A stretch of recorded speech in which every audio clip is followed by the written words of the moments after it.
আজকে আমরা অটোক্যাডের 10টি কিবোর্ড শর্টকাট নিয়ে আলোচনা করব, যেগুলো দিয়ে আমরা সাধারণত কাজ করি। লাইনের শর্টকাট এল লিখে এন্টার, ফার্স্ট পয়েন্ট ক্লিক করবেন, নির্দিষ্ট মেজারমেন্ট নিতে পারবেন। নাম্বার 1 লাইনের শর্টকাট এল লিখে এন্টার। নাম্বার 2 পলিলাইনের শর্টকাট পিএল লিখে এন্টার। পলিলাইন দিয়ে আপনি নির্দিষ্ট মেজারমেন্টের বক্স তৈরি করতে পারবেন, 2 ফিট 2 ফিট 2 ফিট। জাস্ট আমরা ক্লিক করব, পলিলাইন একটা অবজেক্টে রূপান্তর হবে। নাম্বার 3 সার্কেল, সি লিখে এন্টার, এখান থেকে 20 ইঞ্চির। নাম্বার 4 অফসেট, ও লিখে এন্টার, 3 লিখে এন্টার, এখান থেকে অফসেট নিতে পারবেন। নাম্বার 5 রেক্ট্যাঙ্গেল, আর ইসি, সিঙ্গেল একটা বেডরুম ডিজাইনের জন্য রেক্ট্যাঙ্গেলটা ব্যবহার করতে পারেন। এদিকে 12 ফিট কোমা, আর একদিকে 12 ফিট। অফসেট, ও লিখে এন্টার, 5 লিখে এন্টার। নাম্বার 6 কপি, কোনো অবজেক্টকে যদি আমরা কপি করতে চাই সিলেক্ট করবেন, সিপি লিখে এন্টার। নাম্বার 7 কোনো অবজেক্টকে যদি আমরা মুভ করতে চাই, অবজেক্টটা সিলেক্ট করবেন, সিলেক্ট করে এম লিখে এন্টার।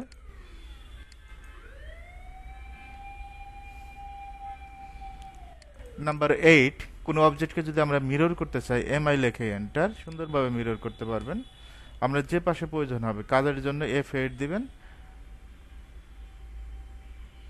F8 জাস্ট দিয়ে উল্লেখ করবেন, জাস্ট ক্লিক নো। মিররটা কি এক পাশে আছে, অপোজিট পাশে মিরর হয়ে যাবে। আমরা যদি এ পাশে মিরর, এই অবজেক্টটা মিরর করতে চাচ্ছি, এমআই লিখে এন্টার, সুন্দরভাবে মিরর করতে পারবেন অপোজিট পাশে। আমরা চাইলে এটা কি মুভও করতে পারি। নাম্বার 9 ট্রিম, কোনো অবজেক্টকে যদি ট্রিম করতে চান, টিআর লিখে ডাবল এন্টার, সহজে কিন্তু অবজেক্টটা ট্রিম করতে পারবো। নাম্বার 10 অ্যারে, জাস্ট অবজেক্টটা আমরা সিলেক্ট করব, একটা কলাম তৈরি করব, আর ইসি লিখে এন্টার, 12 কলাম। ওকে, আমরা এটা অ্যারে করব, এআর লিখে enter, array shortcut rectangle array.